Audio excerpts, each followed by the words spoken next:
বুধবার রণক্ষেত্রে পরিণত হয় ভারতের লাদাখ। পূর্ণাঙ্গ রাজ্যের মর্যাদা ও সাংবিধানিক সুরক্ষার দাবিতে লাদাখের লেহ শহরে রাস্তায় নামেন শত শত বিক্ষোভকারী। এ সময় পুলিশের সঙ্গে আন্দোলনকারীদের সংঘর্ষের ঘটনা ঘটে। এতে বেশ কয়েকজন নিহত হন, আহত হন আরও অনেকে।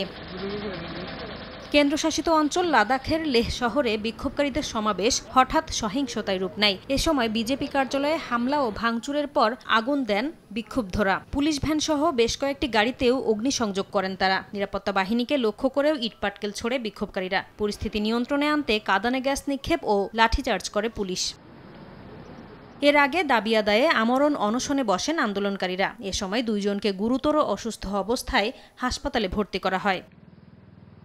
2019 সালে 370 ধারা বাতিল এবং জম্মু কাশ্মীর পুনর্গঠন বিল পাশের মাধ্যমে জম্মু কাশ্মীর থেকে লাদাখকে আলাদা করে কেন্দ্রশাসিত অঞ্চল করা হয়। আগামী 6 অক্টোবর আন্দোলনকারীদের প্রতিনিধিদের সঙ্গে আলোচনার কথা রয়েছে কেন্দ্রীয় সরকারের।